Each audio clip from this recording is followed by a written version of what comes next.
Hola, ¿qué tal? Bienvenidas y bienvenidos una tarde más a este ciclo de conferencias de la Semana de la Ciencia del campus de Alcoy de la Universidad Politécnica de Valencia. Una Semana de la Ciencia, os recordamos que cuenta con la colaboración de la Fundación Española para la Ciencia y la Tecnología del Ministerio de Ciencia e Innovación. Si ayer hacíamos un viaje hasta el antiguo Egipto de la mano de Lucía Díaz Iglesias, hoy vamos a hablar de presente y de futuro, de una de las tecnologías más revolucionarias de los últimos años. Estamos hablando de la inteligencia artificial, una tecnología que está en nuestro día a día, incluso mucho más de lo que podamos pensar. De ello y de mucho más también nos va a hablar una experta en la materia. La veis en vuestras pantallas, viene de la Universidad Pompeu Fabra y ella es Ana Freire. Ana, muy buenas tardes. Buenas tardes, ¿qué tal? Y muchísimas gracias por compartir con nosotros esta Semana de la Ciencia, por compartir con todos los que nos están escuchando a través de nuestro canal de YouTube, también con todos aquellos que están en el IBAM CADA de Alcoy, para hablar, como decía, de una tecnología que incluso en esta misma conferencia está presente. Pero antes de entrar de lleno a esa primera parte introductoria para entender qué es esto de la IA, de los algoritmos, permíteme una pequeña presentación sobre quién es Ana Freire. Ana es ingeniera y doctora en informática, investigadora y profesora lectora en la Universidad Pompeu Fabra de Barcelona. Es también la directora del Centro de Estudios sobre Sostenibilidad en esta universidad. Sus investigaciones se centran en la aplicación de la tecnología en general y la inteligencia artificial en particular. Aplicación a diversas necesidades sociales como la sostenibilidad y la salud mental. Es también, y lo vais a comprobar enseguida, una gran divulgadora e impulsora de la ciencia y la tecnología entre las más jóvenes. De hecho, lidera varias iniciativas para romper la brecha de género en carreras técnicas, entre ellas el concurso internacional Visibilízalas. Una pequeña intro de quién es Ana Freire, nuestra protagonista de hoy, a la que ya cedemos la palabra para entender, empezar a comprender qué es esto de la inteligencia artificial y cómo está en nuestro día a día, por ejemplo, en nuestros móviles y en muchísimo más. Ana, adelante. Pues muchísimas gracias. Gracias de verdad a la Universidad Politécnica de Valencia, a todos los organizadores de la Semana de la Ciencia del campus de Alcoy, porque realmente para mí es un honor estar entre ese panel que habéis elegido de mujeres para ejecutar la Semana de la Ciencia este año. Es una lástima no poder estar en persona todos juntos, pero también realmente es una alegría ver cómo, a pesar de las dificultades, estáis superando de una manera muy exitosa esta pandemia, ¿no? Que está siendo todo un éxito esta Semana de la Ciencia. Entonces, gracias de verdad, que me hace mucha ilusión estar compartiendo con todos vosotros y vosotras, con los que nos seguís también a través de YouTube en directo. Bueno, pues lo que va a ser una introducción a la inteligencia artificial, porque no va a ser nada muy específico para que pueda llegar a todos los públicos. Y también vamos a andar un poco, no solo en el concepto de inteligencia artificial, diferentes clasificaciones que hay, diferentes tipos, sino también que vamos a hablar un poquito de aplicaciones sociales, ¿no? Y entre ellas una a la que me dedico desde hace casi 4 años, que es la salud mental. En primer lugar, puede parecer que son ámbitos completamente distintos, ¿no?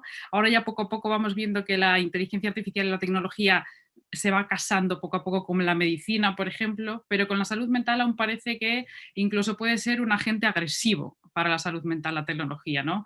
No lo podemos ver todavía como algo positivo y algo que realmente pueda sacar un beneficio y aportar algún tipo de ventaja y de algo positivo sobre la salud mental. Vamos a Entonces, ser bueno, capaces incluso, Ana, perdón, de sí, sí, entender adelante. cómo los algoritmos pueden llegar a salvar vidas, ¿no? Efectivamente, sí. Ujú. Eso es, Eso de es la hecho, parte. has hecho un spoiler porque es ya la respuesta a la pregunta, ¿no? De es posible salvar vidas con algoritmos, pero bueno, Entenderemos esa cómo. es la, exacto, Ujú. entenderéis cómo, o por lo menos cómo estamos nosotros haciendo nuestra parte, que es ayudar a personas que, bueno, ese es el objetivo final del proyecto, llegar a poder ayudar a personas con algún tipo de enfermedad mental, ¿no? Que ya yo os explicaré pues cuáles. Entonces, bueno, comenzamos si os parece, espero que estéis todos viendo correctamente mi pantalla. Aquí os quiero explicar un poco por qué he elegido este tapiz para mi slide inicial. Bueno, está en chino, entonces yo he buscado un tapiz de medicina china, ¿no? Porque medicina es una disciplina que desde hace muchos años se intentaba resolver de la manera más natural posible, ¿no? La naturaleza era la principal fuente de medicina para ayudarnos a superar cualquier tipo de problema físico, incluso psicológico que tenía el ser humano, ¿no? La medicina china, bueno, pues es también un referente en esto, ¿no? Hoy en día es un paradigma completamente distinto el que podemos esperar de lo que es la medicina. Es una ciencia fundada, una ciencia pues con un rigor científico increíble, ¿no? Y a la que la tecnología está intentando ayudar cada vez más, y que las dos están, como decía anteriormente, buscando un camino juntas para ayudarse mutuamente en el avance de lo que sería pues, la salud, ¿no? Entonces, bueno, sí, mi idea era de esta diapositiva era ver una parte del pasado, ¿no? Y vamos a ver ahora una parte del presente y una parte del futuro también. Entonces, bueno, ¿de qué vamos a hablar hoy en esta sesión de la Semana de la Ciencia? Voy a dividir la ponencia en dos bloques fundamentales, sobre todo para introducir el concepto de inteligencia artificial para aquellas personas, aquellos oyentes que no estén tan familiarizados con este tema, porque es algo de lo que escuchamos hablar siempre, pero si realmente le preguntas a alguien qué es la inteligencia artificial, muchas veces no lo sabe definir. Y no estoy hablando de personas que no toquen un ordenador en el día a día. Muchas veces dando clase en las carreras de ingeniería, en el primer año les hago esta pregunta, ¿no? Cuando sale algún tema de inteligencia artificial, y toda la clase se queda en silencio porque no son capaces de escuchar una definición, o sea, de discurrir una definición de lo que es la inteligencia artificial. Me pueden decir aplicaciones que sí utilizamos en el día a día, pero no una definición de qué puede ser, qué es esto realmente, qué creemos que es y qué es realmente, ¿no? ¿Qué tipos hay? Y cuáles son pues, los principales beneficios, pero también los principales riesgos de esta tecnología. La segunda parte de la charla la orientaré a esta gran pregunta, ¿no? ¿Es posible salvar vidas con algoritmos? Para ello empezaré a hablar un poco, bueno, pues se lo merece esta pandemia que estamos viviendo, hablar un poco de cómo podemos relacionar la inteligencia artificial con la pandemia del COVID-19.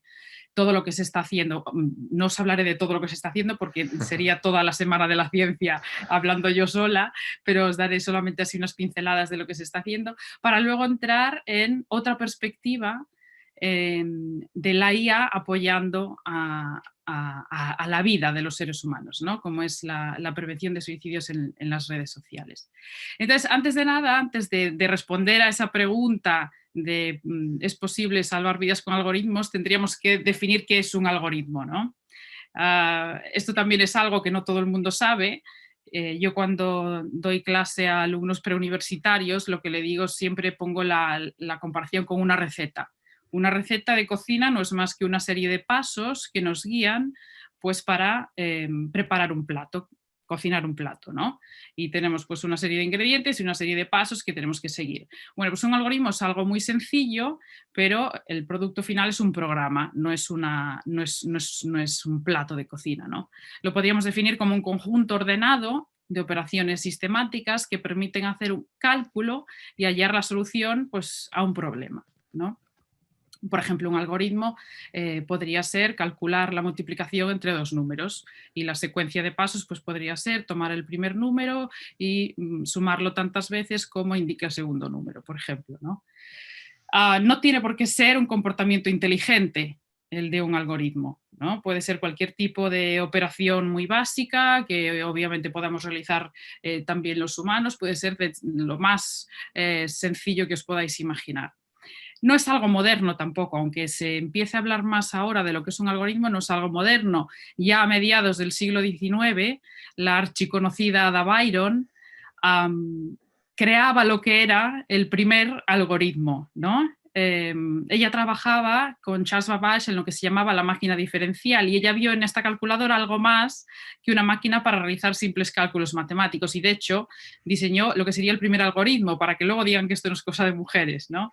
Que sería el primero de la historia para ser ejecutado por un ordenador. No le dieron todo el crédito que merecía, hasta 100 años después no se reconoció que había sido una mujer la primera en ejecutar un algoritmo en una máquina de este tipo, ¿no? Pero bueno, que veáis que no es algo pues de ahora, que viene con la revolución tecnológica, sino que ya se habla de algoritmos a mediados del siglo XIX. Vale, pues sabemos lo que es un algoritmo y como os dije, no todos los algoritmos son inteligentes, entonces pasaríamos a preguntarnos qué es esto de la inteligencia artificial, ¿no? Cuando a alguien le preguntamos qué es la inteligencia artificial, generalmente en su cabeza viene un recuerdo como esta imagen que veis aquí, ¿no? Se asocia a robots humanoides que pueden llegar a comportarse como humanos, que pueden llegar a pensar como humanos, que tienen una inteligencia a veces incluso superior a la de un ser humano. Pero bueno, nada más lejos de la realidad. Esa inteligencia artificial realmente es... Os lo explicaré en detalle más adelante cuando veáis realmente cómo hacemos nuestros trabajos, ¿no? Pero es intentar reproducir en una máquina un comportamiento que podría realizar un humano también, ¿no? Y esto puede ser desde llegar a jugar un juego y ganarlo, porque sigues los mismos pasos del juego que podría realizar un humano, hasta reconocer una señal de tráfico y reducir la velocidad del coche, por ejemplo, ¿no?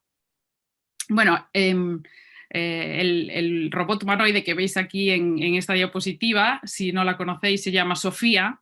Sofía está creada con inteligencia artificial. Es un robot humanoide creado por la empresa Hanson Robotics y es un robot que tiene nacionalidad. Está nacionalizada en Arabia Saudí y tiene prácticamente más derechos que las ciudadanas de Arabia Saudí, ¿no?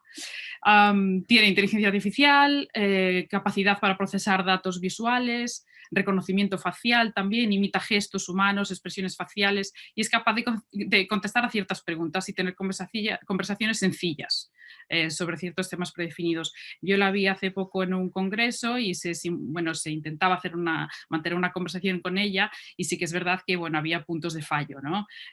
Porque si te salías un poco de los temas para los que ella había sido entrenada, pues obviamente no era capaz de seguir una conversación coherente, ¿no? Al hilo de esto, de un robot humanoide que sea capaz de desarrollar expresiones faciales, que imite gestos humanos, Alan Turing, sobre los años 50, hablando de si las máquinas podían llegar a pensar, y diciendo que para que una máquina llegara a pensar llegase a pensar necesitaría seguir el mismo proceso que sigue un niño a la hora de aprender, ¿no? Entonces decía, no sé si será posible o no será posible aplicar exactamente los mismos métodos de enseñanza a una máquina que los que se le aplicarían a un niño normal, porque no se le puede proveer de piernas, por ejemplo, por lo que no se le pedirá que vaya a buscar el cubo para el carbón y posiblemente no tendrá ojos. Pero luego, claro, vemos este robot y decimos, puede llegar a tener piernas, aunque Sofía creo que en su estado actual no tiene, que son como, piernas humanas no, obviamente, ¿no? Pero algo que lo puede simular y está dotada también de cámaras que puede interactuar con el entorno porque puede reconocer lo que tiene enfrente, ¿no? Pero ya Alan Turing decía, sea como sea que estas deficiencias sean superadas por un diseño inteligentemente planeado, es decir, que ya sabía que partes de estas deficiencias que podíamos tener para reproducir lo que era un humano, que se podrían solventar de alguna manera, ¿no? Y ahora estamos en ese momento en el que lo estamos prácticamente venciendo, excepto, de momento la parte de pensar que nos queda aún bastante, ¿no? Pero esta aproximación al humano cada vez más, pues sí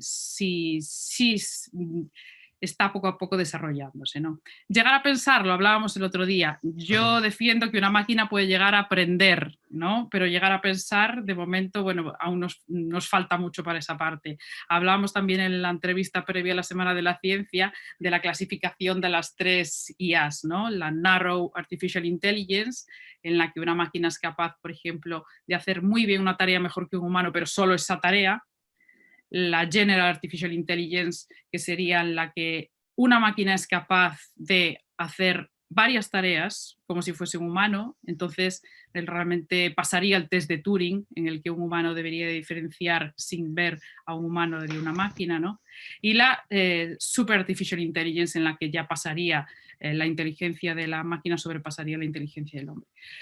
Bueno, estas son corrientes, filosofías, llamémosle como le llamemos, que producen gran controversia, pero bueno, realmente aún falta mucho para poder llegar a eso si es que llegamos, ¿no? Pero bueno, como veis, en el pasado se desconfiaba de que alguna de las características que podemos tener hoy en robots humanoides con inteligencia artificial pudiesen llegar a estar presentes, pero sí se atisbaba también un poco de cierta posibilidad a eso. Entonces, no podemos decir que no a lo que pueda pasar en el futuro próximo. Bien, pues estamos acostumbrados a pensar en esto, ¿no? La mayor parte de la población, pero realmente la inteligencia artificial dista mucho de lo que es un robot humanoide, en el sentido de que la mayor parte de las ocasiones en las que estamos utilizando inteligencia artificial no estamos interactuando con un robot, estamos interactuando pues a lo mejor con una pantalla del ordenador, con el móvil, con nuestro reloj, con una nevera, una tostadora, que también pueden tener inteligencia artificial, y con muchos otros dispositivos que utilizamos en nuestro día a día, ¿no? Y comentábamos también el otro día que cuando, por ejemplo, nos levantamos por la mañana, en ocasiones los relojes inteligentes pueden estar configurados para que nos despierten en un momento determinado, que es el mejor momento para no interrumpir el ciclo del sueño. Y así que nos despertemos pues, con un mejor humor, ¿no? Ya, sobre todo a los que nos cuesta despertarnos. Cuando hacemos una ruta de GPS, pues nos puede crear la ruta más inteligente, con menos tráfico, nos puede indicar la línea de autobús con menos ocupación para que podamos sentarnos. Cuando utilizamos el móvil para sacar una foto, el filtro que utilizamos, algunos de estos filtros utilizan inteligencia artificial también de fondo, ¿no? Bueno, y esto ya es muy centrado en el tema web, en el tema de dispositivos electrónicos, pero la IA también está presente en temas como campañas de marketing, política, economía, salud. ¿De acuerdo? Hoy en día hay muchos sistemas en los que están fundamentados en IA de apoyo a la decisión médica, ¿no? Esto es algo que también que se habla mucho, si será la IA capaz de reemplazar el conocimiento médico. Yo creo que no, porque la medicina es una ciencia tan compleja que solo personas excelentes realmente pueden llegar a desarrollarla, ¿no? Y ser sustituido por una máquina, a no ser que lleguemos al ASI, pues creo que no va a ser el caso, ¿no? No Pero hay sí de ámbitos, apoyo. Ana, en los que prácticamente la inteligencia artificial no esté presente. Como decía, incluso aunque nosotros mismos no lo veamos, no lo percibamos. Perdona, repite que no hay, Que no no hay existe una. ámbitos, claro, en los que Exacto, prácticamente exacto. la inteligencia artificial no tenga su participación, su peso, aunque nosotros como usuarios seamos transparentes muchas veces y ni lo percibamos. Exactamente. Y eso realmente también abre un tema de discusión muy importante, que es la necesidad de la multidisciplinaridad en inteligencia artificial. Porque date cuenta que nosotros, por ejemplo, cuando creamos sistemas para mejorar la salud mental, necesitamos trabajar con psicólogos y psiquiatras y expertos en salud mental en general, terapeutas, para sistemas médicos con médicos, para temas de política con políticos, ¿no? En temas de humanidades con humanistas. Es decir, cada vez se necesita más esa interdisciplinaridad, multidisciplinaridad entre diferentes campos, de manera que la IA nunca va a ir sola de por sí con personal técnico, ¿no? Necesitamos siempre, pues sobre todo cuando la aplicación es tan social como la que estamos, como las que estamos comentando ahora, se necesita esa multidisciplinaridad y es algo fundamental, o sea que realmente la tecnología también está potenciando el uso de otras carreras para un mismo fin, ¿no? Y es De algo que... todo, de todo ello hablábamos también, lo has hecho varias menciones a la entrevista. Os invitamos a todos los que estáis escuchando ahora a Ana a profundizar también en esa misma entrevista en la página web de la Semana de la Ciencia y en el canal de YouTube. Seguimos, Ana. Muy bien, pues vamos allá entonces. Más ejemplos de inteligencia artificial. Esto que os pongo en pantalla, lo conocéis todos, Amazon. Es un nuevo paradigma de compra, ¿no? Que es la compra online.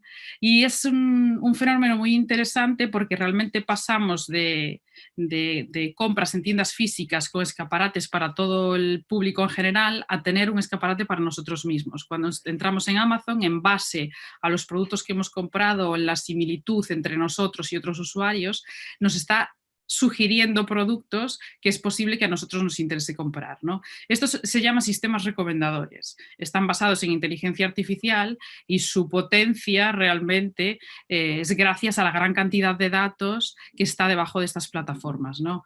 Amazon tiene millones de usuarios y a lo mejor pues entre 20 o 30 personas no eres capaz de hacer un clúster de personas a los que les gusten las mismas cosas, pero cuando tienes millones de usuarios, con algoritmos, obviamente, porque es algo que es muy difícil de analizar con humanos, porque estamos hablando ya de Big Data, podemos hacer clústeres de usuarios, de manera que usuarios similares que compran productos similares nos pueden servir para pues, productos que han comprado ellos, sugerírselos a usuarios que son muy parecidos a ellos, ¿no? Y esto es una revolución del mercado electrónico. Precisamente por eso nos hace comprar más, porque realmente nos está mostrando directamente productos que sí nos pueden interesar. Jeff Bezos, el propio Jeff Bezos, que es el CEO de Amazon, uno de los hombres más ricos del mundo, él mismo decía, si tengo 3 millones de clientes en la web, debería de tener 3 millones de tiendas, de almacenes en la web, ¿no? Es decir, personalizar esta apariencia de la web para cada uno de los usuarios que entra, de manera que potencie la compra, de que te haga comprar más. Claro, esto también es un poco controvertido, ¿no? Porque dices tú, realmente está manipulando mi actuación a la hora de comprar, ¿no? Porque si yo no hubiese a lo mejor estos productos no lo hubiese comprado, pero es que esto también se hace en un supermercado normal o en un hipermercado, que te colocan los productos de manera que los que quieren vender están más a la altura de la vista o más cerca de la caja donde pasas más tiempo, en las cabeceras de las estanterías, etcétera, etcétera. Lo que pasa es que esto es ya un paso más avanzado y que se puede hacer y tiene un éxito brutal gracias a la gran cantidad de datos, ¿no? que tenemos y que tienen estas plataformas y que se generan en estas plataformas. Otro ejemplo que todos o casi todos utilizamos son las plataformas de streaming de vídeo para ver series.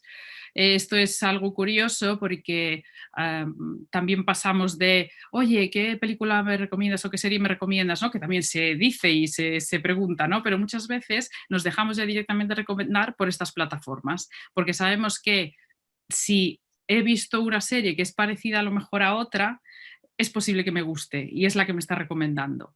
Estos también son sistemas recomendadores, están basados en grandes cantidades de datos que almacenan por debajo. Daos cuenta que Netflix tiene alrededor de 190 millones de suscriptores a nivel mundial. Estos son muchísimos datos a analizar.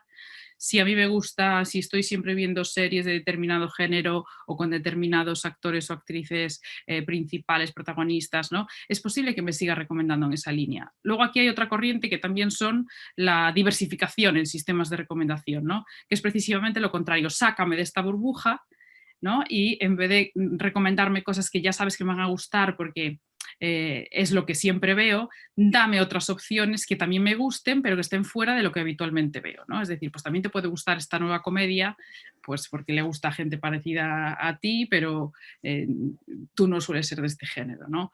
Pues es algo también súper interesante el estudio de los sistemas recomendadores, que básicamente pues, están basados en la similitud de los productos entre los productos que nosotros utilizamos, vendemos, compramos, perdón, o vemos, o entre la similitud entre usuarios, ¿no? Serían las dos grandes clasificaciones.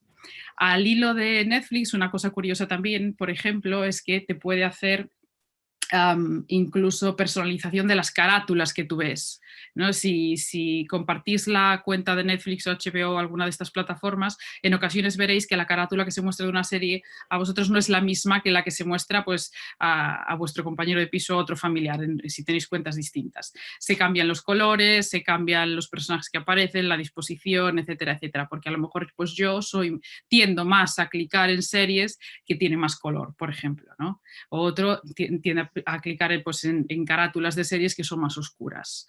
Entonces todo esto, daos cuenta hasta qué fino detalle se está hilando todo con la idea de que nosotros estemos más tiempo delante de estas plataformas, consumamos más, obviamente que nos enganchemos más y sigamos pagando las cuotas que pagamos o comprando más productos o lo que sea, ¿no? Entonces, bueno, volvemos, la IA. Ya sabemos que Sofía no es la única ¿no?, que representa la IA. La IA la tenemos en muchos ámbitos de nuestra vida y, como os dije, es dotar a las máquinas de un comportamiento inteligente similar al que se asocia a un humano, ¿no? Hay muchas clasificaciones de la IA y dentro de la IA hay también diferentes tipos de algoritmos. Os voy a explicar muy por encima, de una manera muy general, algunas de estas clasificaciones o de estos tipos de algoritmos de inteligencia artificial para que tengáis una idea, sobre todo para poder entender la segunda parte de la charla. Entonces, aquí tengo un gráfico, seguro que lo habéis visto en múltiples ocasiones, aquellos que no os lo explico ahora mismo. Parte de la inteligencia artificial, que es la imagen de más a la izquierda, que, como veis, ya existía en los años 50. Es decir, no es algo que sea solamente de los años 2000 o 1990, ¿no? O sea, es los algoritmos de inteligencia artificial, algoritmos que demostraban algún tipo de comportamiento inteligente ya desde los años 50. Es decir, no nos podemos atribuir a estas generaciones nada nuevo, ¿no? Dentro de la inteligencia artificial, que a veces se separa y se dice inteligencia artificial y machine learning. Yo diría inteligencia artificial, en particular machine learning, ¿no? Machine learning son una serie de algoritmos de inteligencia artificial que pueden aprender por sí mismos. No solo reproduce un comportamiento inteligente, que puede ser inducido por una serie de reglas, sino que además lo que hacen es aprender por sí mismos, en base a ejemplos generalmente, pues bien sea de imágenes, de texto, diferentes tipos de datos muy heterogéneos, aprenden. Obviamente aquí la gran potencia del desarrollo de los algoritmos de machine learning, que es la gran cantidad de datos que también estamos generando hoy en día en nuestra sociedad. Cuanto más datos, más podremos refinar estos sistemas, más podremos aprender de estos sistemas y mejores serán los resultados. Dentro de los algoritmos de machine learning tenemos lo que llamamos Deep Learning. Machine Learning en español se llama aprendizaje automático y Deep Learning aprendizaje profundo, por si lo escucháis de otros modos, ¿no? Deep Learning es una parte de Machine Learning, ¿vale? Entonces esto es realmente como un subconjunto de los algoritmos de Machine Learning, ¿de acuerdo? Deep Learning lo que hace es se basa la estructura de sus algoritmos en la imitación de lo que sería el sistema nervioso humano, ¿no? Es decir, va a estar formado por células artificiales, que nosotros también llamamos neuronas, que intentan reproducir lo que es el comportamiento del cerebro humano, ¿vale? Estas serían las Artificial Neural Networks, las redes de neuronas artificiales. La particularidad de Deep Learning, además, es que en vez de tener solo una capa de redes de neuronas artificiales, tenemos muchísimas capas con una capacidad de procesamiento enorme y que además va muy ligado al desarrollo al avance de la tecnología. Por ejemplo, parte de estos algoritmos ya no se ejecutan en CPUs, sino en GPUs o en TPUs, ¿no? Que son versiones mucho más potentes que nos permiten tratar con datos como imágenes, grandes cantidades de imágenes, vídeo, etcétera. Dentro del Machine Learning o el aprendizaje automático, esto es tanto el Deep Learning como el Machine Learning lo utilizamos nosotros en nuestros algoritmos, entonces os voy a dar una pincelada muy breve de lo que es y sobre todo de las clasificaciones que nosotros vamos a utilizar, ¿no? Dentro de lo que es el aprendizaje automático, como recuerdo, parte de la inteligencia artificial que puede aprender por sí misma, hay diferentes clasificaciones. A mí una de las que más me gusta es la de supervisado, no supervisado. Pues hay semisupervisado también, pero bueno, no lo vamos a ver aquí. Los algoritmos no supervisados son aquellos en los que tú al algoritmo le pasas unos datos de entrada, pues bien sean unas imágenes, unos vectores con datos, numéricos, por ejemplo, pues, médicos o representaciones numéricas de texto. Lo que sea que estás estudiando, esa sería la entrada de tu algoritmo y el algoritmo solo sacaría patrones comunes, ¿no? Y a esos datos de entrada, de manera que sería capaz de clasificarlos en grupos, ¿no? De manera autónoma, sacando patrones comunes. Esto se llama generalmente también clustering, ¿no? Es decir, poder extraer clústeres o grupos de usuarios con características comunes que el algoritmo solo es capaz de identificar, ¿no? En este caso, bueno, me centro mucho en algoritmos de clustering, de detección de anomalías también, etc. Luego tenemos la parte de aprendizaje supervisado, que esto lo veréis después también en la parte de salud mental. los algoritmos de aprendizaje automático supervisado, la entrada, digamos, y que queremos clasificar, imaginad un sistema que diferencie gatos de otros animales que no sean gatos, ¿vale? Entonces, nosotros le pasamos datos de gatos diciéndole que estos son gatos. En la aproximación anterior le pasábamos diferentes tipos de animales, por ejemplo, fotos de perros y fotos de gatos, y el sistema solo era capaz de agruparlos basándose pues, en patrones, ¿no? Pues veo que la longitud de la cola en gatos es de tanto, la anchura de la cola o de la nariz, del hocico, lo que sea, ¿no? Diferentes tipos de datos que podemos tener aquí. Cuando estamos hablando de aprendizaje supervisado, la entrada ya se le dice al algoritmo, se le pasa una serie de datos ya etiquetados. Etiquetados quiere decir con la clase a la que pertenecen, es decir, le voy a pasar estas imágenes de gatos o estos vectores con características de gatos y vas a saber que estos son gatos. Le podría también pasar de perros y decirle, vale, pues estos son perros y estos son gatos. Vale. En base a estos ejemplos ya etiquetados, el sistema aprende y es también capaz de diferenciar cuando le llega una nueva foto o un nuevo vector con datos de perros y gatos, es capaz de diferenciar entre gatos y no gatos. Vale. Esto es muy típico para algoritmos de clasificación. Por ejemplo, nosotros hacemos clasificación binaria, que significa que quieres clasificar dos clases, clase 1 y clase 0, por ejemplo, o tres clases. Entonces tú le tienes que pasar ejemplos de cada una de esas clases, suficiente número de ejemplos para que el algoritmo pueda aprender, esto es clave, y después de un proceso de entrenamiento, cuando ya te dé una precisión mínimamente decente, le puedes pasar ejemplos nuevos y será capaz de clasificarlos pues, con la precisión que sea y luego irás ajustando el algoritmo, ¿no? Y es un proceso un poco cíclico en ocasiones. Pero bueno, las dos diferencias fundamentales. No supervisado, el algoritmo no sabe de qué tipo son los datos de entrada. Supervisado, el algoritmo sí sabe de qué tipo son los datos de entrada. A esto me refiero a los datos de entrenamiento, ¿de acuerdo? Después ya, una vez que esté entrenado, lo podremos poner en práctica y recibirá datos nuevos y será capaz de clasificarlos con mayor o menor precisión. Vale. Esto de todas maneras os puede sonar un poco como mágico, ¿no? ¿Cómo aprende esto? ¿Qué es esto? ¿Cómo es que, vale, yo le paso un vector de características de gatos o de perros o unas fotos? ¿Cuáles son las tripas de estos sistemas, ¿no? Bueno, pues depende del algoritmo que utilicemos, ¿no? Tenemos diferentes tipos de algoritmos de Machine Learning. Aquí os voy a enseñar uno que son los árboles de decisión. Los árboles de decisión son un tipo de algoritmos que eligen atributos, de todos los atributos que les pasamos de entrada, pues por ejemplo la longitud de la cola, el ancho de la cola, del hocico, el color, lo que sea, eligen atributos que nos ayudan a discriminar objetos. Vale, en este caso, este ejemplo en particular no es de gatos y perros, es de un dataset anonimizado de pacientes de esclerosis múltiple. Y bueno, la clase de salida básicamente es si el paciente deberá cambiar de tratamiento o no, ¿no?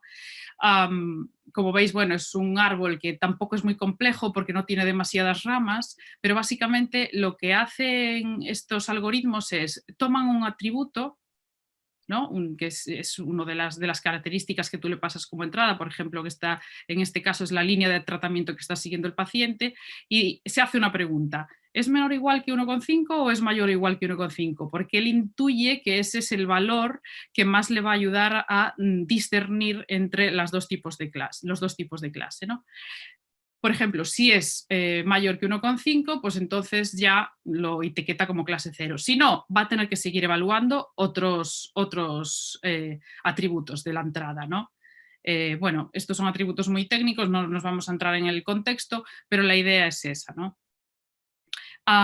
Entonces, esto es un ejemplo de un algoritmo de inteligencia artificial basado en árboles. Lo he elegido porque es uno de los que se utiliza más cuando necesitas explicar el razonamiento del sistema, porque el propio algoritmo te puede generar este árbol, tú puedes generar este árbol cuando estás desarrollando estos algoritmos y ver cuáles han sido las decisiones para poder llegar a clasificar cada uno de los objetos de entrada, ¿no? Otros algoritmos no son tan explicables como este, entonces son más bien como una caja negra para ciertos casos nos puede servir, pero para casos, por ejemplo, como medicina, en las que realmente nos interesa saber por qué un algoritmo ha emitido un diagnóstico o no, es mucho más interesante pues, algoritmos como estos, ¿no? Que en base a árboles, en base a criterios que se deciden en cada una de las ramas del árbol, podemos nosotros también llegar a saber o a entender cómo el algoritmo ha llegado a deducir que un objeto era de una clase o de otra. Vale. Bien, aprendizaje profundo, solamente una slide para que tengáis una idea de esto. Aquí os pongo el dibujo de lo que es una neurona porque os comentaba ya anteriormente, ¿no?, que el aprendizaje profundo Deep Learning realmente intenta imitar el sistema nervioso humano, ¿no?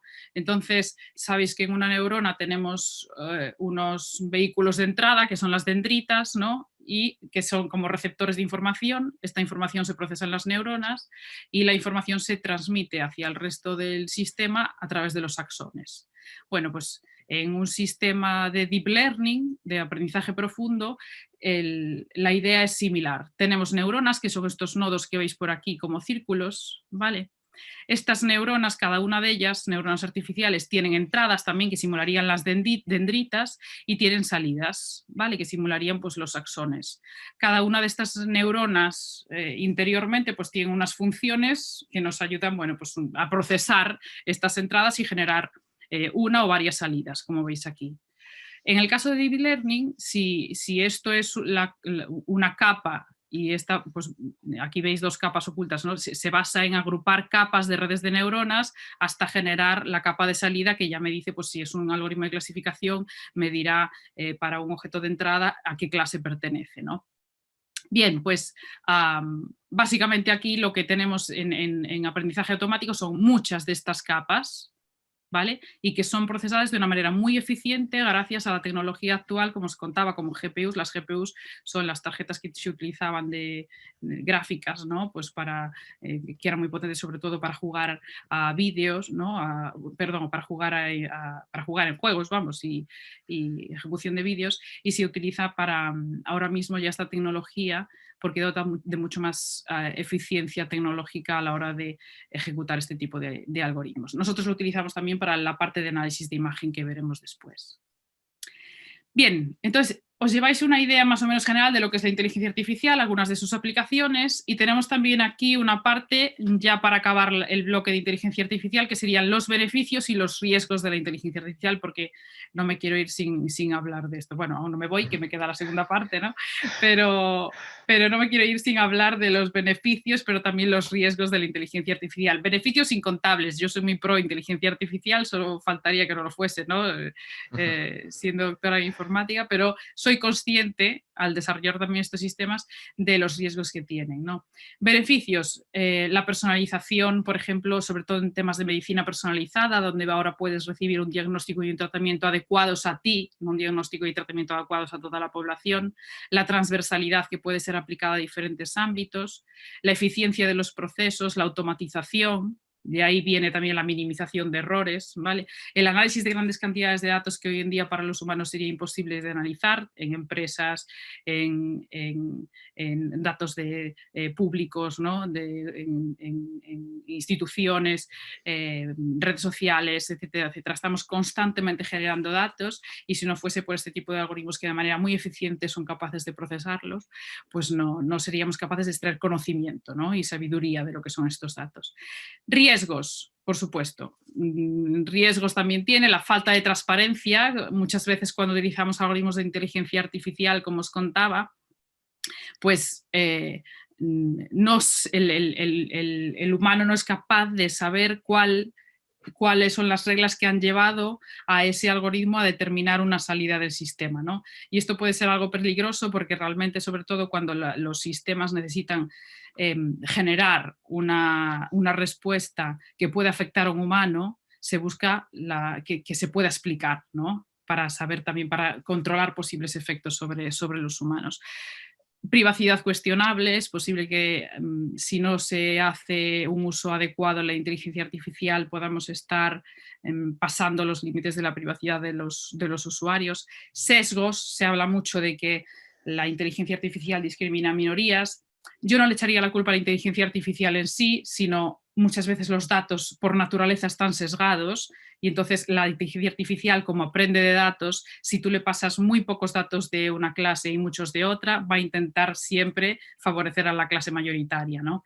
Entonces, aquí nosotros como ingenieros tenemos que saber balancear estos casos y siempre que los conjuntos de datos que nosotros utilicemos que sean diversos y que intenten siempre reproducir todas aquellas personas, objetos, clases que vayan a poder ser una entrada de estos sistemas, ¿no? Para poder ser lo más justos posibles con todas ellas.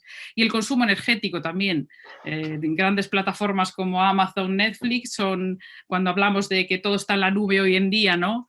Nuestras fotos están en la nube, nuestros datos están en la nube, nuestro perfil de redes sociales está en la nube. La nube son centros de datos enormes, salas con miles de ordenadores que son como neveras, pero que generan calor, no generan frío y que se necesitan enfriar. Y estas plataformas son cada vez más grandes, cada vez más distribuidas por todo el planeta y generan muchísimo consumo.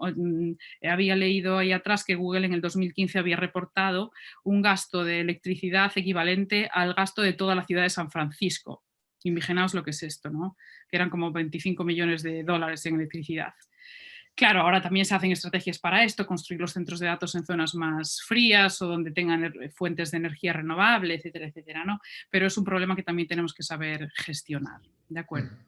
En cualquier caso, Ana, en la propia slide, transparencia, vemos en la propia imagen que son más los beneficios que los riesgos.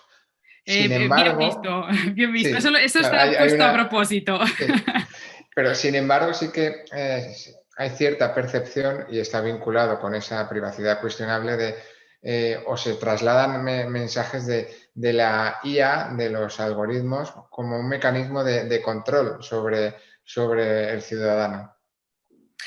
Sí, es cierto. Y en ocasiones se puede ejercer. Esto es siempre depende a quién le des el arma, pues lo puedes utilizar para algo bueno o para algo malo, ¿no? Es como el ejemplo del cuchillo. Se puede Exacto. utilizar para... Efectivamente. Entonces, para eso obviamente que urge una regulación del uso de la inteligencia artificial. Ya se están dando pasos a nivel Europa, algunas comunidades autónomas creo que también lo están haciendo a nivel de España, pero aún falta mucho en esto y es súper necesario, sobre todo por el ritmo en el que está evolucionando todo esto y sobre todo porque ya hay algunas decisiones que afectan a humanos que están siendo automatizadas, como por ejemplo la otorgación de algunas ayudas públicas o en bancos, por ejemplo, si te van a dar un crédito o no.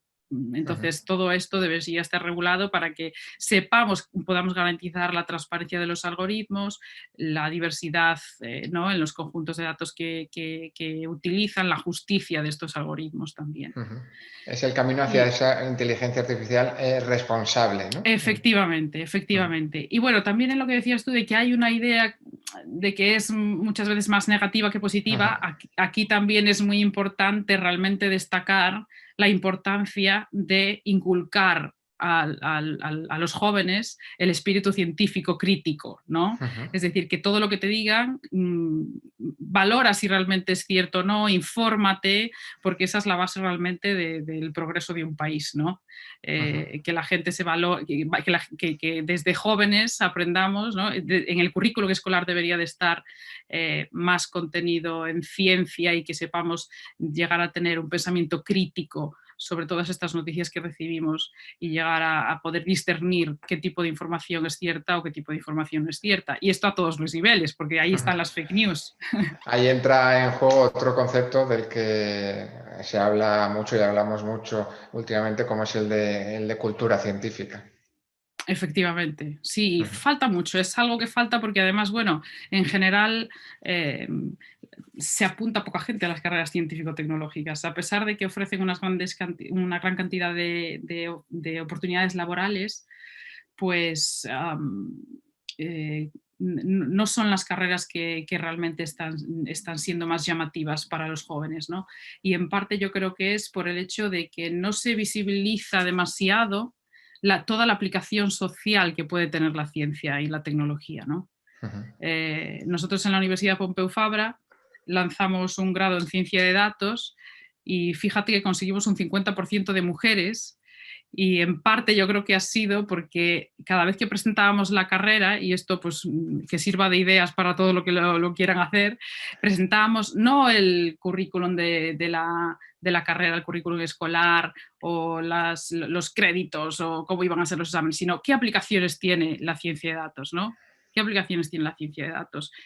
Mira, todos estos ámbitos, en todo este abanico. Y ahí la gente se anima y decía, ostras, yo no sabía que la ciencia o la tecnología se podría aplicar a estos campos, ¿no? Es algo que todavía se desconoce. Es acercar al fin y al cabo la ciencia a la sociedad, a su propio usuario. No sé Exacto. si hay alguna pregunta en el público, si no, vamos a indagar ahora, o caminar un poquito hacia una de esas aplicaciones, si no me equivoco, Ana, en la que te centras tú y a través de la cual vamos a poder responder a esa pregunta que hacía yo el spoiler al principio de si es posible salvarlas con algoritmos. Vamos a esa segunda parte de esta interesante conferencia, Ana. Pues ahí vamos entonces. Bueno, como os comentaba, pues el COVID-19 se merece que hablemos un poco también de él en lo que respecta a la IA, ¿no? Aquí nada más, solo esta slide tenía, estos son una serie de trabajos científicos que se han publicado en las últimas semanas, en los últimos meses, acerca de pues, aplicaciones que se están haciendo de inteligencia artificial para apoyar de alguna manera el COVID, ¿no? Apoyar la investigación. La investigación. La investigación para combatir el COVID, ¿no? Tenemos trabajos de predicción de expansión del virus, de detección de COVID en imágenes médicas, incluso no ya solo centrados en temas médicos, sino en análisis, por ejemplo, del movimiento de la población o de la expansión utilizando datos móviles, ¿no? Es decir, hay un montón de aplicaciones que desde diferentes ámbitos están luchando contra esta pandemia, ¿no? Eso ya significa mucho, es decir, esto ya nos ayuda a responder un poquito más a esa pregunta de ¿puede la IA salvar vidas? Cuando en una pandemia parte del esfuerzo que se está invirtiendo en ciencia se dirige a inteligencia artificial, a técnicas de inteligencia artificial que pueden ayudar a solventar esta pandemia, también para la creación de vacunas, ¿no? Para el desarrollo de vacunas y de fármacos, pues obviamente ya va a ser una ayuda para poder salvar vidas, ¿no? Yo me voy a centrar en la parte que me toca, que es en salud mental, ¿no? Que realmente también está muy relacionado con el tema de la pandemia, porque sí se ha hablado recientemente que está afectando también mucho la salud mental de todos, el tema de la pandemia, el confinamiento, el tema de la falta de trabajo, ¿no? que existe hoy en día por todos los despidos que están ocurriendo. Esto puede generar depresión, estrés, ansiedad y más que nunca debemos de preocuparnos por el tema de la salud mental, ¿no? Bien, pues yo desde hace más de 3 años lidero un proyecto que se llama STOP, que es Suicide Prevention in Social Platforms. La finalidad o el objetivo fundamental es la prevención del suicidio. Y diréis, vale, ¿qué tiene que ver aquí la tecnología en la prevención del suicidio? ¿No? Pues esto es lo que vamos a ver si se puede ayudar y cómo.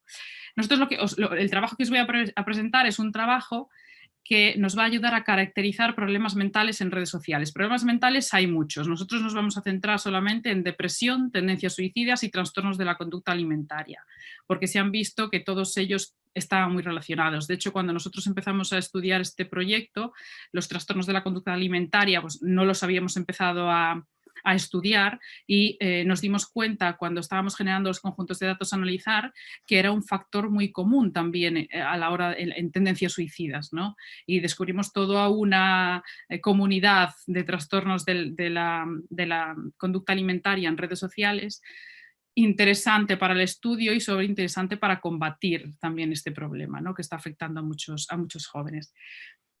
¿Qué nos motivó a empezar este proyecto? Bueno, pues en parte las cifras que creo que ya todos conocemos porque poco a poco afortunadamente se están conociendo y se está saliendo un poco más de este tabú que es hablar del suicidio. Son cifras escalofriantes, como veis hay 800.000 muertes por suicidio al año en el mundo. Esto significa que más o menos cada 40 segundos hay una nueva muerte por suicidio en el mundo y es ya la segunda causa de muerte en jóvenes entre 15 y 29 años. Si nos centramos en las cifras en España, las últimas que tengo completas son de 2017 y a veces no nos hacemos una idea de las cifras hasta que las comparamos con otro problema al que sí estamos más acostumbrados, ¿no? Pues, por ejemplo, veis aquí que las muertes por suicidio doblan a las muertes por accidente causadas por accidentes de tráfico. Veis muchas campañas seguramente en redes sociales, en la prensa, en la televisión, sobre cómo reducir estos accidentes de tráfico, algo que me parece maravilloso, ¿no? Y que realmente está dando su fruto, porque como veis la evolución de los accidentes de tráfico, de las muertes por accidentes de tráfico, pues ha bajado considerablemente, ¿no? Aquí no lo he puesto, pero las muertes por suicidio son decenas de veces superiores a las muertes por violencia de género. Hay también muchas campañas para impedir la violencia de género, denunciarla, que no vaya más, etcétera, etcétera, ¿no? Que también estará teniendo su efecto, aunque de momento no se está notando mucho, pero bueno, ¿qué vemos de campañas de salud mental?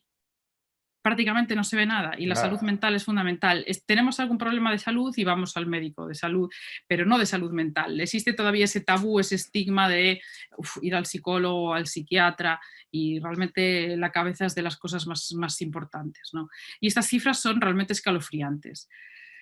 Desde una perspectiva económica también se han hecho estudios. A mí no me gusta nada analizar esto porque parece como que es un poco frío, ¿no? Pero bueno, billones de dólares es lo que cuesta el suicidio en países como Estados Unidos o Australia, que hay estudios que se han estimado en estos países sobre el coste, por ejemplo, de los seguros, no solo de suicidio, sino de intentos de suicidio, ¿no? Bajas laborales, seguros médicos, atención médica, todo esto cuesta dinero. En España no existe ningún plan de prevención de suicidio. Hay algo también por comunidades, en algunas comunidades, pero no existe un plan estatal de prevención de suicidio. Muy pocos países a nivel europeo lo tienen, además, ¿no? Entonces, viendo estas cifras, nos preguntábamos, vale, nosotros como ingenieros podemos hacer algo. ¿Qué tenemos nosotros en nuestras manos, así de manera fácil? Las redes sociales. La gente se expresa en redes sociales sobre sus sentimientos, sobre cómo se siente, sobre sus tendencias suicidas, sus trastornos de conducta alimentaria. ¿Hay algo que nosotros podamos detectar de manera automática e intervenir de algún modo? Bueno, pues la respuesta es sí, ¿no? Empezamos a mirar. Estos son tweets que hemos reescrito, ¿no? Por temas de privacidad, pero como estos encuentras muchos, estos dos en particular son tweets reescritos de dos personas que escribieron estos tweets justo antes de suicidarse, ¿no? En concreto, en el primero estaba también escrito en Facebook y veías una lista de comentarios debajo que decía: no es posible, pero estás en serio, por favor que alguien llame a la policía, y el último comentario ya era: la policía llegó, pero llegó tarde. Si mirabas en el perfil de esta persona hacia atrás, ¿no? Las publicaciones anteriores, podías ver que esta persona tenía algún tipo de problema mental, ¿no? No se aceptaba a sí misma, no aceptaba su cuerpo, era una persona transexual, que es uno de los factores que también puede ser de riesgo en temas de tendencias suicidas. Y entonces dijimos nosotros, ¿por qué nadie había denunciado esto? ¿O por qué nadie había analizado esto de manera automática? Porque obviamente se publican alrededor de 8.000 tweets por segundo. Está claro que no va a haber siempre un humano leyendo todo esto y analizando la trayectoria de un humano ahí, ¿no? Pero dijimos nosotros, ¿hay alguna manera de esto? Aquí entra en juego el tema de la privacidad y de la ética. Nosotros no podemos hacer un perfil de una persona en redes sociales, un seguimiento, identificarlo, intervenir de manera directa sobre esa persona, ¿no? Por problemas legales, éticos, esté o no de acuerdo con ese tema, porque creo que pesa aquí más el derecho a la vida que el derecho a la privacidad, ¿no? Pero bueno, ese es otro tema de discusión. El tema que nos propusimos entonces es: vamos a intentar caracterizar el comportamiento suicida en redes sociales para ver cómo se comporta esta gente, qué podemos extraer nosotros patrones de comportamiento e intentar intervenir de alguna manera que estamos diseñando, ¿no? Que luego os comentaré. Trabajos previos, además, no habían confirmado que Twitter, por ejemplo, era una red social donde realmente se podría estudiar este tipo de problemas, ¿no?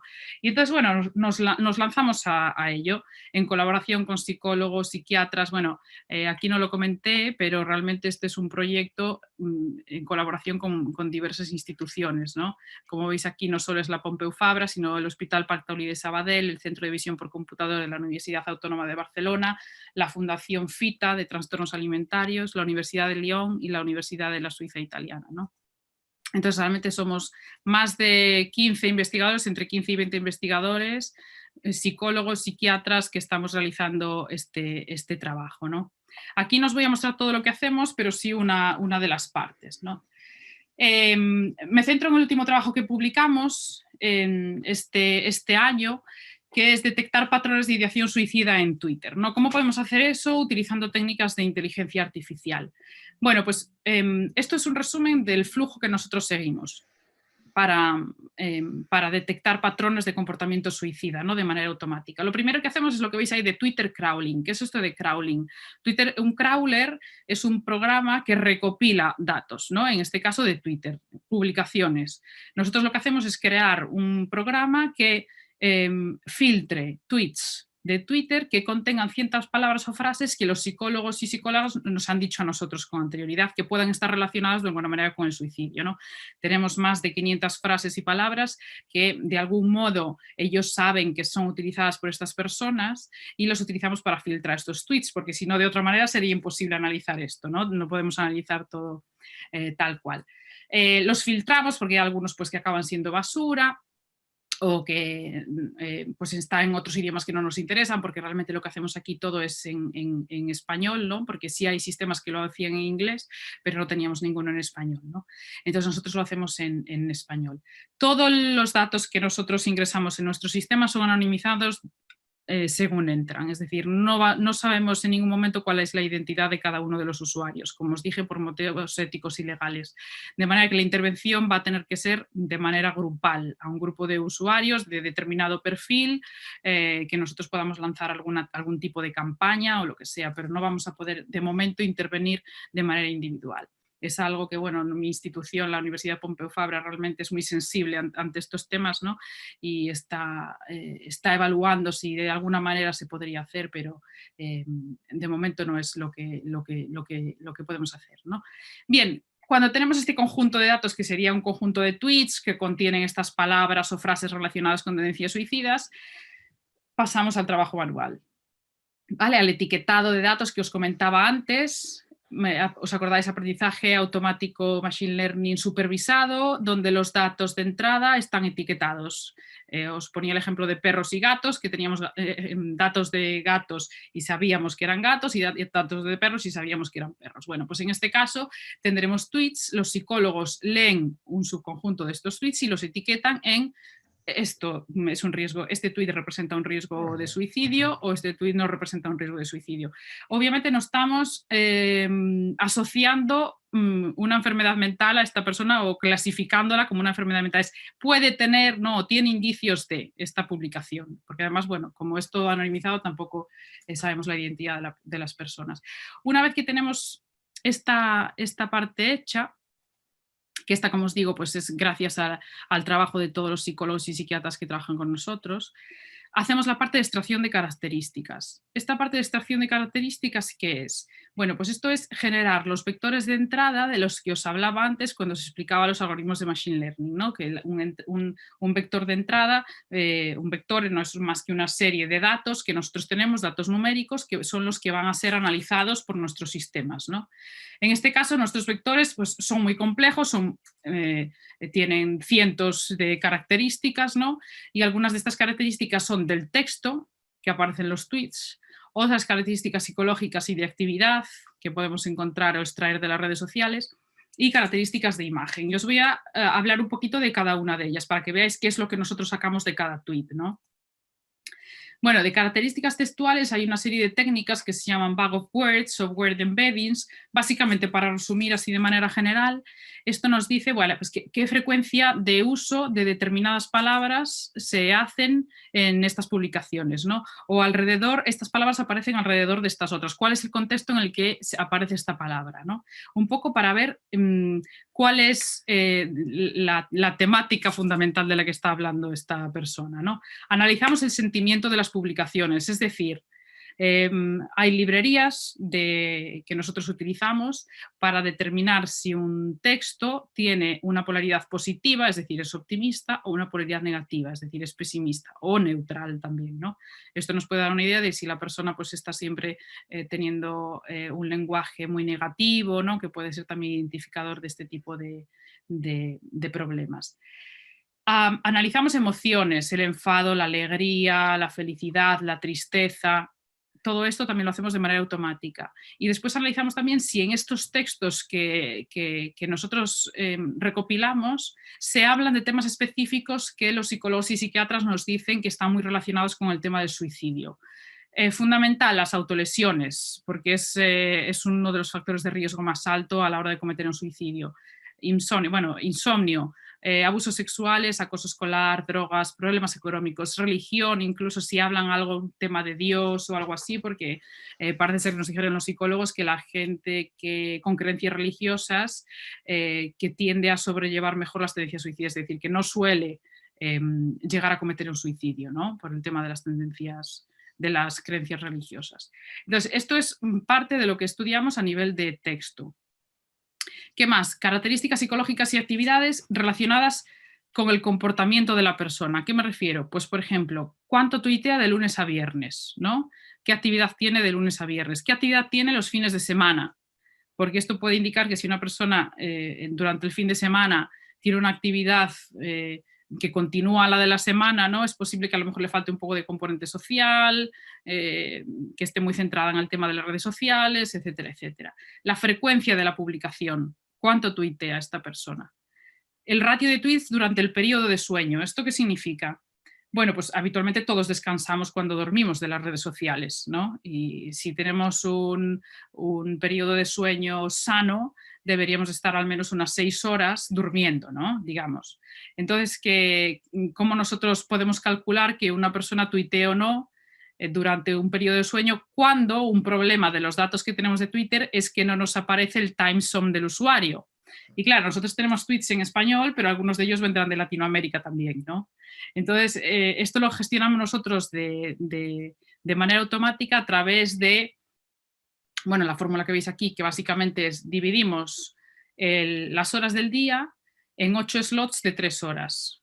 Entonces, consideramos que los tweets publicados durante el sueño son los tweets de aquellos 2 slots en los que se publica menos.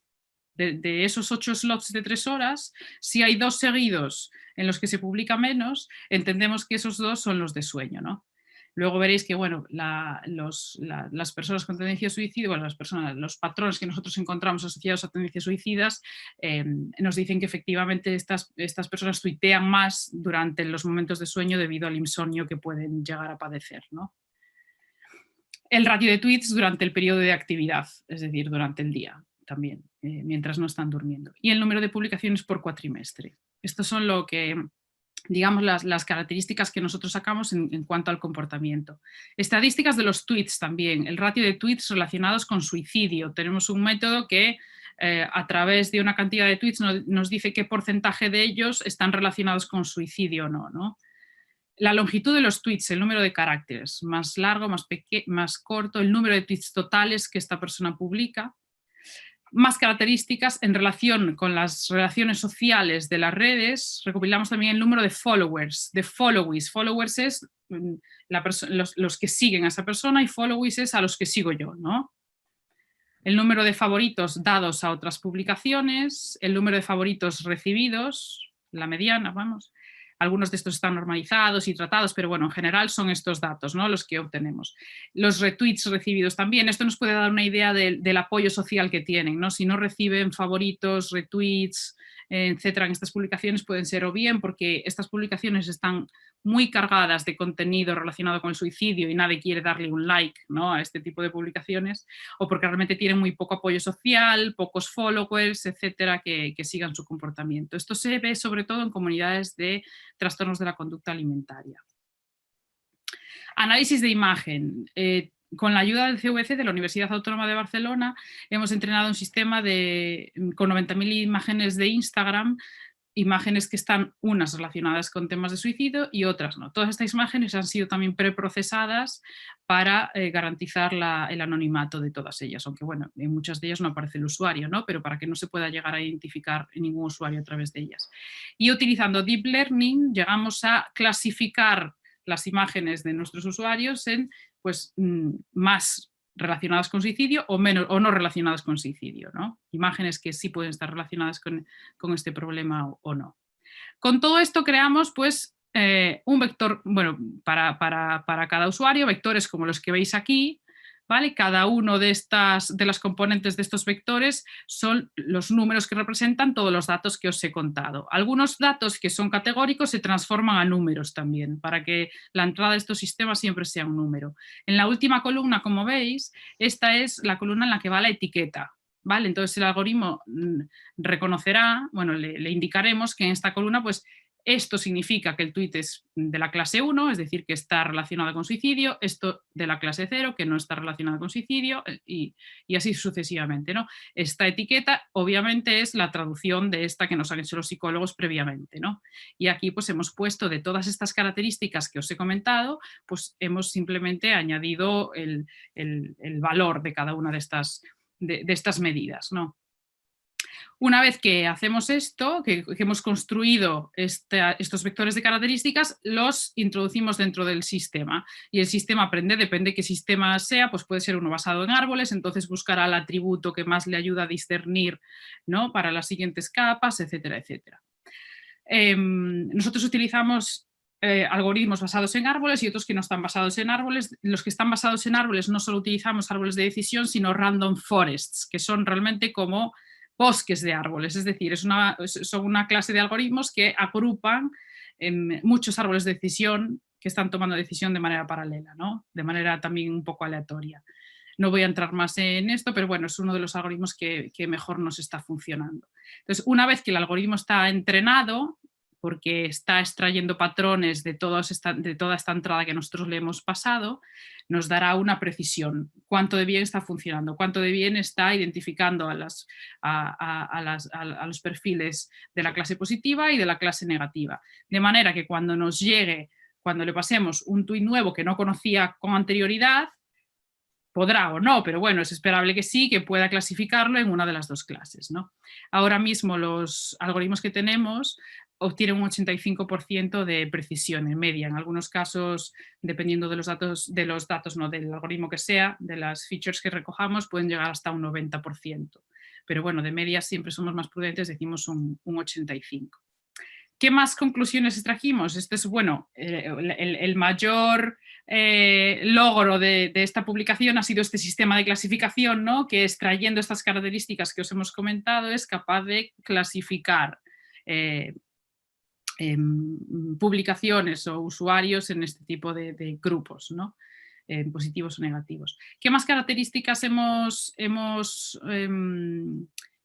identificado como características propias del grupo de riesgo?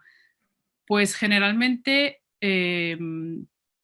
esto es menor número de amigos, realmente, menor número de amigos, ¿vale? Menor número de amigos, lo que indica menor apoyo social, mayor actividad durante los fines de semana, más imágenes clasificadas como imagen relacionada con suicidio, los tweets suelen ser más cortos, suelen utilizar también muchas referencias a sí mismos, yo, mi, me, ¿no? Uso de verbos en primera persona del singular, mayor uso de negaciones, mayor negatividad, mayor subjetividad, y todo esto son algunos de las cosas que estadísticamente, o sea, de manera estadísticamente significativa, nos pueden ayudar también a diferenciar los perfiles de grupo de riesgo del grupo de control, ¿no? Esta es la publicación de la que os he estado hablando, que la publicamos en julio de este año entre las instituciones que os he comentado, no todas, algunas, con otras instituciones hacemos otro tipo de análisis. Podéis de todas maneras chequear todas nuestras publicaciones en la página web del proyecto, que es esta que veis aquí en pantalla. Y ahora diréis, vale, ¿y qué hacéis con los datos que tenéis, no? Bueno, pues esa iba a ser la pregunta, Ana, efectivamente. ¿Quién es el usuario ¿A quién le transmitís toda esa información? ¿Cómo con esa información al final se puede poner ese stop a Exacto. tendencia suicida? Vale, pues mira, este es precisamente el paso en el que estamos ahora. Hemos desarrollado el algoritmo, que es la parte fundamental, ¿no? Porque sin ese algoritmo no podríamos llegar a analizar semejante cantidad de datos y clasificarlos de manera automática, ¿no? Sin necesidad de revisión humana. Aunque bueno, yo siempre recomiendo que se revise de manera humana también este tipo de decisiones. Uh-huh. Y estamos decidiendo cómo va a ser una posible intervención. Como os comenté, por temas éticos y legales, ahora mismo no podríamos intervenir de manera individual, es decir, nosotros no podemos identificar a un usuario al que predecimos que puede tener una tendencia suicida de manera Uh-huh. individual, ¿no?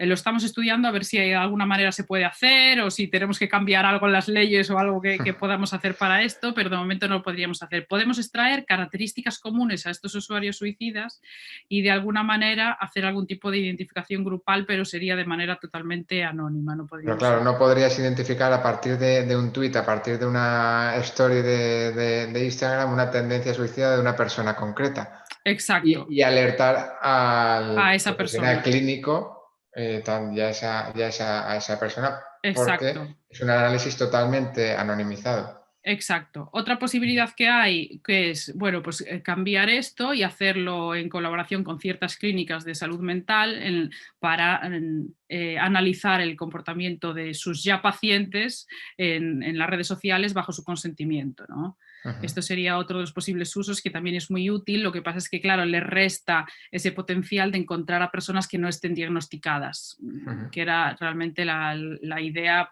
fundamental por la que nosotros creamos este proyecto. Es decir, gran parte de los suicidios que se cometen son de personas que tienen una enfermedad mental de fondo, pero que no ha sido diagnosticada, bien pues porque no ha ido nunca a una consulta, o bien porque no ha recibido un buen diagnóstico, caso que me extraña, ¿no? Pero en general personas que muchas veces no han ni pedido ayuda ni a familiares ni amigos, ¿no? Y entonces muchas veces estas personas se manifiestan en redes sociales. Entonces, Uh-huh. claro, era una manera de complementar el trabajo que hacen las consultas de salud mental.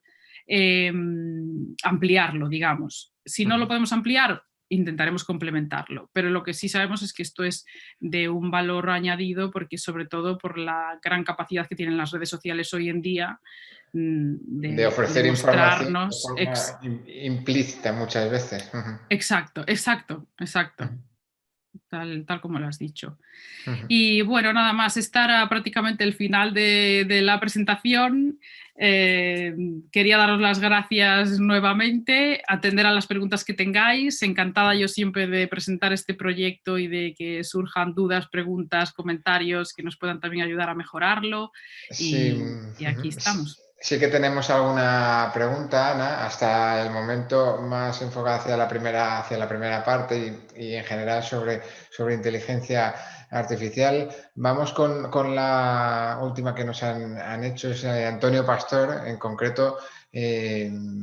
Plantea que cuáles serían, Ana, las aplicaciones sociales más características o comunes de la inteligencia artificial. Bueno, más comunes, casi las que os he contado ya en la primera Uh-huh. parte, ¿no? El tema del comercio electrónico, los sistemas recomendadores, por ejemplo, porque los sistemas recomendadores están sirviendo para promocionar el comercio electrónico, recomendando los productos, para recomendar plataformas de streaming como la de Netflix que os decía, recomendándonos películas, pero también para recomendarnos contactos, por ejemplo, en redes sociales. ¿A quién tienes que seguir? ¿A quién debes contactar? Anuncios. Los anuncios que nosotros vemos que es la mayor fuente de financiación de muchas empresas, ¿no? Lo que hacen es hacerlos en base a sistemas recomendadores. ¿Qué te puede encajar a ti mejor? Pues te lo voy a mostrar, ¿no? Pues para ver si te suscita ese tipo de interés y clicas y pagas y compras y consumes, ¿no? Uh-huh. Entonces eso realmente, bueno, son un poco quizá las más del día a día, pero yo no diría que son las más importantes. Para mí sigue siendo el tema de medicina personalizada. Como ya hablamos el otro día, para mí el objetivo de desarrollo sostenible de salud y bienestar Sin quitar importancia a los demás, es algo básico y fundamental, y si nosotros podemos dedicar todos los esfuerzos desde el mundo tecnológico a mejorar la salud y el bienestar del ser humano, eso sería pues un logro increíble, ¿no? La inteligencia artificial está al servicio de esa salud y bienestar. Debería estar, sí, al servicio de esa salud y bienestar, y bueno, y también de otros objetivos de desarrollo sostenible, ¿no? Ahora lo nombro mucho porque realmente son una de las metas que deberíamos de tener todo investigador, ¿no? Decir, vale, mi investigación está aportando de alguna manera a estos objetivos de desarrollo sostenible, y desde mi parte la tecnología puede aportar también a estos objetivos de desarrollo sostenible. ¿Cómo? Eso serían los retos que nos deberíamos de proponer, y también la inteligencia artificial. Y en cierto modo también un reto es el que nos traslada Juan Ignacio Torregrosa. Su pregunta es si crees que sería necesario formar en los fundamentos básicos de la inteligencia artificial en la enseñanza secundaria obligatoria en la ESO, y hacerlo de manera transversal, puesto que, como has comentado y hemos estado hablando, también lo abordamos en la entrevista, es algo que está y va a estar presente en nuestras vidas, en las nuestras y en las de esos jóvenes, esas jóvenes de eso, de bachillerato, en las generaciones futuras. Debería estar en esa formación transversal, Ana. Sí, rotundo sí. Es muy buena pregunta. Me gusta mucho además que me hagan esta pregunta, primero porque también soy de la parte docente, ¿no? Y ves también las carencias que tienen a veces estos mundos. Pero sí, rotundo sí, también por lo que comentamos antes, entre otros factores. Primero, por el tema de que es algo que está en el presente, ya va a estar en el futuro. Se necesita tener gente que entienda de esto, ¿no? Que sepa realmente cuál es el potencial, cuál es el riesgo, cuál es la mejor manera de tratar la inteligencia artificial, cómo funciona, a qué lo puedo aplicar, ¿no? Para entenderlo, para cubrir todos los puestos de trabajo que están quedando descubiertos porque falta de personal especializado, y porque ayude a la mayor parte de disciplinas posibles, ¿no? De manera transversal, precisamente. Pero claro, esto es algo costoso porque realmente también habría que formar a los docentes en este tipo de disciplinas, ¿no? O sea, empezar por formar docentes, meter este tipo de contenidos en el currículo escolar y explicarlo de una manera que también suscite curiosidad por parte del estudiantado, y que no suscite solamente miedo o rechazo, ¿no? Que digan, vale, pues sí, obviamente tenemos estos beneficios y estos riesgos, pero también tenemos estos beneficios. Intentemos explotar la parte de beneficios para que pues, en las generaciones sucesivas pues, podamos aplicar de manera lo más positiva posible la inteligencia artificial a la sociedad, ¿no? De ese enfoque docente, vamos a una pregunta legal. Has hablado de una futura legislación, nos traslada Héctor Ure, para todo el tema de la inteligencia artificial. Pregunta si actualmente no existe legislación al respecto, Ana. Existe muy poco. Bueno, ayer en concreto salió como un borrador de la Carta de Derechos Digitales de los Usuarios, ¿no? Pero en inteligencia artificial sí existe algún reglamento a nivel europeo, y a nivel estatal creo que de hecho la Comunidad Valenciana y la catalana creo que han sacado algún reglamento también, pero vamos, falta muchísimo aún en este campo. Sí que se están dando pasos, y bueno, ya el hecho de tener una Secretaría de Estado de la Digitalización y la Inteligencia Artificial pues ya significa algo, ¿no? Pero falta mucho, y es una base fundamental, sobre todo para también sacar este miedo a la sociedad a todo esto, y realmente para evitar los efectos negativos que puede tener, porque los hay.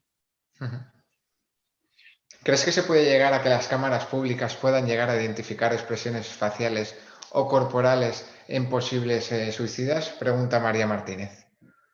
Seguro que sí, ya en China se están identificando a las personas, ¿no? Con cámaras públicas y expresiones faciales, ya hay cámaras que lo hacen también, que directamente a través de imagen o bueno, a través de vídeo se reconocen expresiones faciales. ¿Que se puede asociar a un perfil suicida? Eso ya lo veo más complicado, porque claro, una expresión facial, a lo mejor todos por la mañana cuando vamos cabreados igual no tenemos la mejor, exacto, no, pero a las 7 de la mañana. Pero para otros usos ya se usa el reconocimiento facial de momento no sé, no lo veo muy viable para el tema de temas de suicidios. Otra de las cuestiones que en este caso no nos plantean, pero sé que sí que ponemos sobre la mesa y de la que se habla bastantes veces es la inteligencia artificial como riesgo laboral, entiéndese, como Sí, sustituto de Ana Freire, de Luis o de cualquiera de los que nos está viendo. ¿Hasta qué punto hay que plantearlo así, como un riesgo de que van a quitar puestos de trabajo? ¿O hasta qué punto también esto es una alerta para formarse, para responder a ese mercado laboral? Son dos planteamientos, pero muchas veces de nuevo nos llega ese mensaje de, ojo, que la inteligencia artificial me va a quitar mi trabajo. Pues sí, hay algunos trabajos que sí, pero pensemos que todas las revoluciones lo han hecho, ¿no? Es decir, nadie ahora se imagina haciendo trabajos de hace 60 años, es posible, ¿no? Los trabajos que requerían a lo mejor mayor esfuerzo físico, trabajos más repetitivos, etcétera, etcétera, ¿no? Entonces es posible que parte de esos trabajos de hoy en día que sean también más manuales, más también mecánicos, puedan llegar a ser reemplazados por un sistema de inteligencia artificial. ¿Es un problema? Sí, es un problema si no se le busca una solución. ¿Cuál sería la posible solución? El segundo punto que cuentas, redirigir el sistema educativo para fomentar interés en carreras científico-tecnológicas, porque ahora está visto. No estoy diciendo dejar las otras carreras aparte, porque hemos hablado de multidisciplinaridad, ¿no? Hemos hablado de multidisciplinaridad y todo es necesario para aplicarlo a muchos ámbitos, ¿no?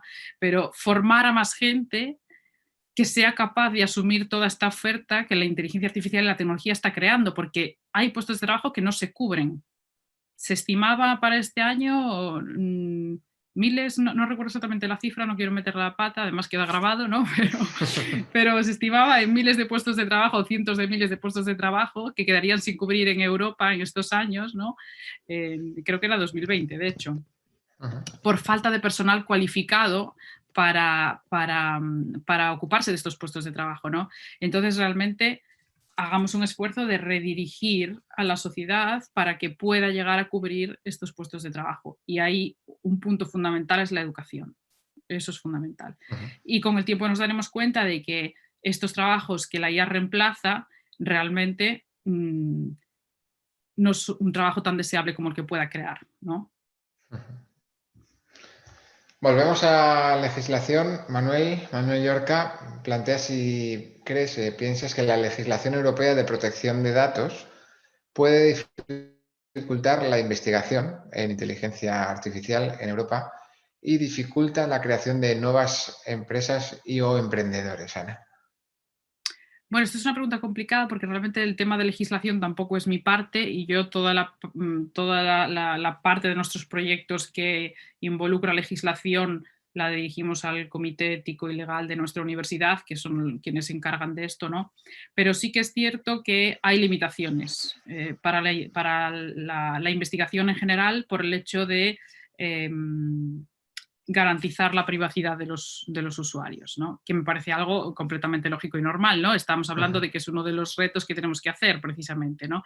Y el Reglamento General de Protección de Datos, de hecho, obliga a tratar todos los datos de manera anónima y solo pseudonimizada en ciertos casos particulares, ¿no? Bueno, por ejemplo, aquí mismo en España hay un Real Decreto Ley del 21 de 2020 creo que fue, que ante el COVID la declaraba enfermedad de declaración obligatoria urgente. Esto significa que no hacíamos caso a la privacidad de datos, ¿no? Si tú tienes COVID, lo tienes que manifestar, ¿no? Pues para que se tomen las medidas oportunas. Entonces, sí hay ciertos casos en los que estas enfermedades, al igual que otras, pues, por ejemplo, de que pueden causar también epidemias, son enfermedades de declaración obligatoria urgente. Ahí no entra en función, no entra en juego la privacidad de datos, ¿no? Pero en la mayor parte de temas que atañen a la salud, sí. ¿Es un bloqueo? Pues sí, es un bloqueo, pero realmente es que tenemos que garantizar de alguna manera la privacidad de un usuario en temas tan sensibles como puede ser la salud, ¿no? Que es un tema íntimo y privado. Entonces, sí. Claro, en el caso que nosotros estamos estudiando, que es el tema de suicidios, esto a veces lo he comentado con alumnos de algunos másteres, que son alumnos que son también de la parte legal, ¿no? Y aquí entre ellos mismos discutían si se debería de flexibilizar esto para temas de salud mental, es decir, ¿puedo yo llegar a identificar a una persona e intervenir y enviarle un mensaje, llamarla, hacer algo de alguna manera si veo que su vida corre peligro?